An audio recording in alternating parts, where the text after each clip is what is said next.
যার ভয়ে আরশি নগরের কেউ কথা বলতে পারে না। তার নজরে শুভার মতো ১৯ বছর বয়সী একটি কিশোরী মেয়ে কিভাবে পড়ল। তামিম সকলকে থ্রেট দিয়ে সানগ্লাসটি খুলে তাতে ফুল দিয়ে আবার পরে নেই, আর ভদ্রলোকের মতো সেখানে থেকে চলে আসে। আর শুভা জড়বস্তুর মতো ওইখানেই দাঁড়িয়ে থাকে। তামিম যাওয়ার সময় হঠাৎ মাঝপথে থেমে যায় আর পিছনে ঘুরে শুভার দিকে তাকায়। এই পড়ি, আই লাভ ইউ, উদ্ধৃতি চিহ্ন। তামিমের ছেলেরা সবাই যে যার মতো সিটি বাজাতে থাকে, আর তামিমের সাথে উল্লাস করতে করতে যেতে থাকে। আর শুভা স্টেজেই দাঁড়িয়ে থাকে। তামিম নিজের খোলা জিপে বসে লুকিং গ্লাস দিয়ে দেখতে থাকে শুভাকে। যতক্ষণ না বিদ্যালয়ের প্রাঙ্গণ ত্যাগ করে তার জিপটি, ততক্ষণ সে এক দৃষ্টি দিয়ে তাকিয়ে থাকে শুভার দিকে। শুভা স্টেজে দাঁড়িয়ে আছে, পুরো শরীরটা থরথর করে কাঁপছে। চারপাশের হাজারো চাহনি তাকে কুরে কুরে খাচ্ছে। ভেতরে ভেতরে আতঙ্কের ঢেউ উঠছে। এমন কেউ, যার নাম শুনেই পুরো শহর কাঁপে, যার আইন সে নিজে তৈরি করে, সে কিনা সরাসরি তাকে লেডি বলে ঘোষণা দিল। ভয় আর আতঙ্কের শুভা এক চুল পরিমাণ ও নড়ে না সেখানে থেকে। কিছুক্ষণ পর প্রিন্সিপাল সাহেব একজন লেডি শিক্ষক দিয়ে তাড়াতাড়ি এসে তাকে নামিয়ে আনেন। সহপাঠী এবং শিক্ষকেরা কেউ কিছু বলতে সাহস করে না, শুধু চোখে চোখে সব প্রশ্ন করে। শুভা নির্বাক, কিছু না বলে কাঁদতে কাঁদতে বেরিয়ে আসে কলেজ থেকে। সেদিন রাতে আরশি নগরের তামিমের সবচেয়ে পছন্দের জায়গা হলো পোড়াবাড়ি। খানিকটা রাজা বাদশাদের আমলের মতো। স্যাঁতর সাথে দেওয়াল, শ্যাওলা ধরা, খোলা ছাদ, আর গাছে ভরপুর, একদম মণিমুগ্ধকর একটি জায়গা। তামিম সুন্দর মতো নিজের ফোনে এক দৃষ্টিতে তাকিয়ে থাকে। সেখানে চলছে সেই দিনের প্রোগ্রামের ভিডিও রেকর্ডিং। তামিম একবার পেছনের দিকে ফিরে তাকায় নিজের পঞ্চ পাণ্ডবের দিকে। তামিম তাকানোর সাথে সাথে তারা পাঁচজনই দূরে চলে আসে আর চারপাশে ভাগ হয়ে দাঁড়ায়। কালকেই মেয়ে, তার সব ডিটেলস চাই। নাম, বয়স, পরিবার, কোথায় থাকে, কি করে, সব। পঞ্চ পাণ্ডব ভয়ে ভয়ে মাথা নাড়ে, কারণ তারা জানে তামিম যখন কোনো কিছু চায়, তখন সেটা আকাশের চাঁদ হলেও এনে দিতে হয়। তামিম হালকা হেসে আবার স্ক্রিনের দিকে তাকায়। চোখে সে ভয়ঙ্কর রূপবতী নারীর ছায়া। এখন মরণ খেলার ইঙ্গিত পাচ্ছি রে। খেলা? মাহির সতর্ক হয়ে প্রশ্ন করে। দিলের খেলা, মহব্বতের খেলা। তামিম তার কালো চশমা খুলে ফু দিয়ে আবার পরে ফেলে। এই ফাঁদে পড়লে হয়ে যাবে আমার সর্বনাশ। কালা মানিক একটু ভাব নিয়ে বলে, ভাই আপনার জন্য তো কেউ ফাঁদ খুঁড়ে শান্তি পাবে না। দিন শেষে দেখবেন নিজেই সেই ফাঁদে পড়ে আছে। উদ্ধৃতি চিহ্ন। কালা মানিকের কথা শুনে বোমা সাকিব ওর মাথায় একটি গাঁটটি মারে। তুইও কালা, তোর চিন্তাও কালা। ভাই প্রেমের কথা কয়েছে। সবাই খুব উচ্চস্বরে হেসে উঠে আর তামিম আবার সেই স্ক্রিনে দৃষ্টি নিক্ষেপ বলে, ওয়েলকাম টু মাই লাইফ পড়ি। শিকদার বাড়ি। আজ বাসায় ফিরে মাকে কিছু বলতে পারেনি শুভা। অবশ্য অন্যান্য দিনও যে বলে এমনটা নয়। শুভা খুবই চাপা স্বভাবের একটি মেয়ে। শান্ত, বচনভঙ্গি সুন্দর, সবার কথা শুনে আর খুব মিষ্টি স্বভাবের। মইনুল হোসেন এবং ফাতেমা বেগমের বড় মেয়ে শুভা। শুভার বাবা একজন ব্র্যাক ব্যাংকের কর্মকর্তা হওয়ায় তেমন বেশি বাবার সাথে ঘনিষ্ঠতা নেই শুভার। কিন্তু বাবা বলতে অন্তঃপ্রাণ মেয়েটি, তাই বাবার মতোই ব্যাংকার হতে চায় সে। কিন্তু তার এই পড়াশোনার লক্ষ্যভেদ করে ঢুকে পড়েছে আর অন্য চিন্তা। শুভা রাতভর বিছানায় ছটফট করে। বারবার তামিম সরকারের সেই মৃদু অথচ হুমকিময় শব্দগুলো মনে পড়ে। She is my lady. ওর আশেপাশে কোনো ছেলেকে দেখেছি, সে যেন নিজ দায়িত্বে নিজের কাফনের কাপড় কিনে রাখে। এ কথাগুলো শুভার মনকে তছনছ করে দেয়। সে সারা রাত খুব ভয় কাটায়, আর অনেক উল্টো পাল্টা চিন্তা করতে থাকে। সে জানে এটা কোনো সাধারণ হুমকি নয়, এটা তার জীবনের শুরু হতে চলা এক অন্ধকার অধ্যায়ের ঘোষণা। পরদিন সকাল। প্রতিদিনের মতো আজকেও ঠিক সকাল সকাল 8:45 কলেজে যাওয়ার জন্য রেডি হয় শুভা। আর তাকে নিতে এসেছে তার 3 বান্ধবী কলি, কাকলি আর মান্তাসা। কলি আর কাকলি যমজ হওয়ার পরও তাদের মুখমণ্ডলে বেশ ভিন্নতা রয়েছে, যার ফলে তাদের মধ্যে প্রায়ই কে বেশি সুন্দর এটা নিয়ে স্নায়ুযুদ্ধ চলে। শুভা এবং তার বান্ধবীরা কলেজে যাবার জন্য বের হয় আর রিকশা খুঁজতে থাকে, কিন্তু কোনো রিকশাই পায় না তারা। এরই মধ্যে তাদের সবার সামনে একটি কালো রঙের বিএমডব্লিউ উপস্থিত হয়। দুটো অপরিচিত লোক বেরিয়ে আসে। একজন এগিয়ে এসে বিনয়ের সাথে বলে, ভাবি, আপনার জন্য গাড়ি পাঠিয়েছেন তামিম ভাই। শুভার মুখ শুকিয়ে যায়, হাঁটু কাঁপতে থাকে, ভয়ে এদিক ওদিক তাকাতে থাকে। যদি কেউ দেখে ফেলে সে ভয়। ভাবি সাপ উঠেন না কেলা। হঠাৎ অপরিচিত দুজন লোক শুভাকে ভাবি আর আরেকজন ভাবি সাপ ডাকায় বেশ বিব্রত হয়ে পড়ে শুভা। কিন্তু শুভা সঠিক বুঝে না দ্বিতীয় জন তাকে কি ডাকল, ভাবি সাপ নাকি ভাবি সাপ।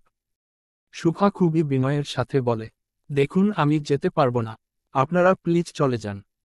কালা মানিক আবার বলে ওঠে, ভাবি আপনি যদি না আসেন ভাই কিন্তু কাম ফালাইয়া আইব আপনারা নিতে। চোখ দিয়ে অঝরে পানি গড়িয়ে পড়ে শুভার, কারণ যাকে গোটা শহর ভয় পায় সে কেন এত মেয়ে থাকতে তার পিছনেই লাগলো। শুভা কোনোদিন কল্পনাও করেনি তার জীবনে এমন ঝড় আসবে তামিম সরকার নামের। শুভা আর কোনো কিছু চিন্তা না করে তার 3 বান্ধবীকে নিয়ে সোজা জোরে জোরে রাস্তা দিয়ে হেঁটে যেতে থাকে। সরকার বাড়ি। আরশি নগরের প্রাণকেন্দ্রে অবস্থিত বিশাল ডুপ্লেক্স বাড়িটি সরকার ভিলা, যাকে সবাই সরকার বাড়ি নামে বেশি চিনে। সাদা মার্বেলের মতো চকচকে ফ্লোর, বিশাল লন, কাচের জানালা দিয়ে দেখা যায় শহরের ব্যস্ততা। এই বাড়ির প্রতিটি ইটে, কাঠে, মার্বেলে মিশে আছে ক্ষমতার ঘ্রাণ। তানভীর সরকারের রাজনৈতিক প্রভাব এতটাই ব্যাপক যে এখানে দেশের হাই প্রোফাইল লোকরাও ঢুকতে সাহস পায় না। সরকার ভিলার বৈঠকখানায় চলছিল তানভীর সরকার ও তামিমের মধ্যে গুরুত্বপূর্ণ আলোচনা। আমি চাই না আপনি এই রাজনীতির জন্য কোনো বিপদে পড়েন বাবাজান, বিভিন্ন নেতাদের চোখ আপনার উপরে। তামিম ঠোঁটে এক চিলতে হাসি টেনে বলে, আমার ফোন নাম্বারটা দেখলেই যেখানে তাদের প্যান্ট ভিজে যায় সেখানে নজর।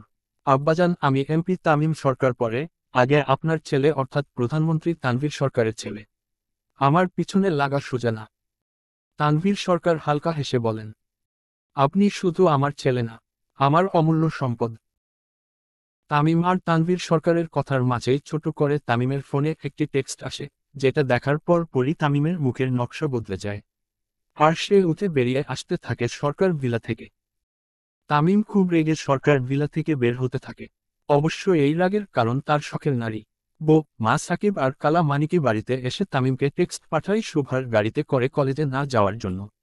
তানভীর সরকারের সাথে আলোচনা করতে থাকায় টেক্সটটি দেখতে তামিমের একটু দেরি হয়। টেক্সট দেখার 5-6 মিনিট পর তামিম খুব রেগে বাইরে আসতে থাকে। তামিম বের হতেই তার পঞ্চ পাণ্ডব এসে হাজির হয়। অবশ্য তামিম যখনই রেগে বের হয় তখনই কারো কারো রক্তে নিজের হাত পরিষ্কার করে। তামিম জিপের কাছে আসতেই তার পঞ্চ পাণ্ডব যে যার মতো জায়গায় বসে পড়ে। ভাই কারে উড়াইতে হইব, নাম কোন খালি। বউ মা সাকিব সব সময় উত্তেজিত থাকে মানুষ উড়ানোর ক্ষেত্রে। তার নিজ হাতে বানানো বউ মা দিয়ে সে এই পর্যন্ত অনেক মানুষকে উড়ি হয়েছে। তামিম কারো কথা না শুনে সোজা গাড়িতে উঠে বলে, গাড়ি সোজা সিটি কলেজের দিকে নিয়ে যা। City college. রোদ ঝলমলে দুপুরে কলেজ চত্বর কাঁপিয়ে কালো জিপ এসে থামে। আরশি নগরের বাতাস যেন থেমে গেল তামিম সরকারকে নামতে দেখে। চারদিক করা নিরাপত্তায় ঘিরে ফেলে তার দেহরক্ষীরা। কেউ কিছু বোঝার আগেই সে উঠে যায় দ্বিতীয় তলার ক্লাসরুমে, দ্বাদশ শ্রেণীর বি সেকশনে। তখন শুভার ক্লাস চলছিল। সে খুব মনোযোগ দিয়ে ক্লাস করছিল। কালকের ঘটনার পর তার জন্য কলেজে আসা খুবই মুশকিল ছিল, কিন্তু বাবার স্বপ্ন পূরণে সে কোনো কিছুর তোয়াক্কা না করে কলেজে আসে আর মুখ বুজে ক্লাস করতে থাকে। সহপাঠীরা অবশ্য তাকে নিয়ে বেশ কানাঘোষা করে, কিন্তু তেমন একটা পাত্তা দেয়নি শুভা। ক্লাসে যখন সবাই খুব মনোযোগে ঠিক তখনই তামিম আর তার পঞ্চ পাণ্ডবদের নিয়ে ক্লাসে উপস্থিত হয়। তামিমকে দেখা মাত্র শিক্ষক ক্লাস বন্ধ করে দিয়ে দাঁড়িয়ে পড়ে, আর ক্লাসে পিন ড্রপ সাইলেন্টের নীরবতা বিরাজ করে। সবার মুখে ইতিমধ্যে একটা ভয় চলে আসে। তামিম সোজা শুভার বেঞ্চের সামনে দাঁড়ায় আর শুভার দিকে তাকিয়ে থাকে। তামিম দাঁড়ানো মাত্র শুভার সহপাঠীরা উঠে অন্য দিকে চলে যায়, আর শুভা মাথা নিচু করে তখনও বসে থাকে। ভয়ে তার হাত পা কাঁপতে থাকে। যার সামনে আরশি নগরের কেউ ভয় কথা বলতে পারে না সে কি না তার সামনে দাঁড়িয়ে আছে। তামিম খুব কড়া ভাবে বলে, গাড়ি পাঠিয়েছিলাম, একক উদ্ধৃতি চিহ্ন একক উদ্ধৃতি চিহ্ন। শুভা ধীরে ধীরে উঠে দাঁড়ায় আর মাথা নেড়ে হ্যাঁ বোঝায়। তামিম খুব জোরে ঝাড়ি দিয়ে উঠে শুভাকে, তো আসিসনি কেন? তামিমের ধমকে কেঁপে উঠে শুভা। তার চোখ দিয়ে টপ টপ করে পানি পড়তে থাকে। তামিম একটু ঝুঁকে শুভার মুখ বরাবর নিজের মুখ নিয়ে আসে। আমি কিন্তু খুব ভালো লোক না, যা বলবো চুপচাপ শুনবি। শুভা মাথা নেড়ে সম্মতি জানায়। সব ছাত্র ছাত্রী স্তব্ধ। শিক্ষক নির্বাক। বডিগার্ডদের ইশারা করে বেরিয়ে যায় তামিম। Principal office. প্রিন্সিপাল রুমে সিনিয়র টিচার গণ এবং বেশ কিছু শিক্ষক মণ্ডলী মুখ গম্ভীর করে বসে থাকে। পিয়নকে দিয়ে শুভাকে ডেকে পাঠানো হয়। শুভা এসে সবাইকে সালাম দেয়। কয়েকজন উত্তর নিল তো কয়েকজন চুপ করেই থাকল। কিছু দিনের জন্য তোমাকে বিরতি নিতে হবে শুভা, তুমি আর কলেজে এসে না। চোখ দিয়ে অঝরে পানি পড়ে শুভার। আমার অপরাধ কি জানতে পারি স্যার? দেখো শুভা, তোমার কোনো অপরাধ নেই, জানি। কিন্তু পরিস্থিতি তো বোঝে না। ধরতে গেলে আরশিনগরে আমাদের কলেজ খুবই বিখ্যাত, বিতর্ক হোক এটা কখনোই কাম্য নয়। আশা করি তুমি বুঝেছ। শুভা নিঃশব্দে বেরিয়ে কি বা বলবে সে, তার বলার মতো ভাষা তো নেই। রাত 9টা, শিকদার বাড়ি। বাড়ি ফিরে আজকে কি হয়েছিল তার সাথে তামাকে জানাতে পারেনি শুভা। খুব ভয় আর আতঙ্কে থাকে সে। যদি তার বাবা জানতে পারে তার যে কি অবস্থা করবে সেটা ভালো মতোই জানে শুভা। শুভা চুপচাপ বসে থাকে। মোবাইলে একটার পর একটা অজানা নাম্বার থেকে কল আসতে থাকে। সবগুলো কেটে দেয় সে, কারণ সে জানে এগুলো কার কল। শুভা ফোন অফ করে চুপচাপ পড়াতে মনোযোগ দেয়। এমন সময় দরজায় কলিং বেল বেজে ওঠে। 2 থেকে 3বার বাজার পর ও যখন কেউ দরজা খুলে না শুভা নিজে নিচে মেনে আসে। হয়তো মা কোনো কাজে ব্যস্ত তাই শুনতে পায়নি। শুভা দরজা খুলতেই দেখে একটি খাম রাখা। খামের ভেতরে একটি ছোট সাদা কাপ, ফোনের কাপড় আর একটি ছোট নোট। আর একবার ফোন রিসিভ না হলে এটা কিছুক্ষণের মধ্যে দরকার হবে তোর। শুভা থরথর করে কাঁপতে থাকে। আর দরজা বন্ধ করে সোজা নিজের রুমে চলে যায়। আর ফোন অন করে। সাথে সাথে কল আসে তামিমের। শুভা কাঁপা কাঁপা হাতে ফোনটা রিসিভ করে। কে? ফোনের ওপাশ থেকে খুব গম্ভীর একটা কণ্ঠ ভেসে আসে। আমি ছাড়া আর কেউ কল দেয় তোকে? শুভা তামিমের গলা শুনে শুকনো রোগ দিলে। কিরে কথা বল। শুভা আজ ভাঙা গলায় জবাব দেয় না। যদি সঠিক সময়ে কল রিসিভ না হয় তো আমার থেকে কেউ রাগ হবে না। শুভা শুধু জি আচ্ছা বলে। কালকে লাল ড্রেস পরবি, না হলে যেই ড্রেস পরবি সেটাই তোর তো দিয়ে করব। তামিমের কথা শুনে খুব ভয় পেয়ে যায় শুভা। আর তামিম ফোন কেটে দেয়। কিন্তু লাল ড্রেস পরে শুভা যাবেটা কোথায়? তাকে তো কলেজে যেতে না করেছে প্রিন্সিপাল। শুভার সাথে কথা বলে তামিম মৃদু হাসি দেয়। নিজের অজান্তেই কিভাবে যে বয়সে 9 বছরের ছোট একটি মেয়ের জন্য পাগলামি শুরু করলো তামিম সেটা সে নিজেও বুঝতে পারেনি। তামিমের চিন্তার মাঝেই তার দরজায় নক পড়ে। কালা মানিক ভয়ে ভয়ে এসে জানায় তারা খুব আর্জেন্ট কথা বলতে চায় তার সাথে। তামিম ও নিচে এসে আসে। তামিমকে নিচে আসতে দেখে বাকি 4জন একটু ভয়ে ভয় থাকে। আর একজন আরেকজনকে ধাক্কাধাক্কি করতে থাকে কিভাবে বলবে। কি বলবি জলদি বল। ভাই আছরে, আমরা হবলে একটু আগে জানবার পারছি খবরটা। কিসের খবর?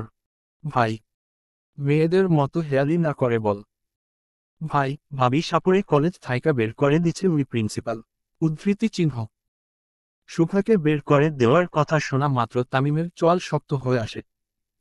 সাকিব ভাই, যেই কলেজ আমার শখের নারীকে বের করে দিয়েছে সেই কলেজ যেন না টিকে থাকে। উদ্ধৃতি চিহ্ন। আমি এখনই মামার কাছে ভাই। সাকিব তাড়াতাড়ি করে বের হয়ে যায় কলেজের উদ্দেশ্য। মানিক, জি ভাই। উদ্ধৃতি চিহ্ন। প্রিন্সিপাল আর যারা ছিল তাদের নিয়ে আয়। ওকে ভাই। কালা মানিকও বেরিয়ে পড়ে শুভার শিক্ষকদের আনতে। আর তামিম চোয়াল শক্ত করে দাঁড়িয়ে থাকে। এত বড় কলিজা কার সে দেখবে আজকে? চলবে।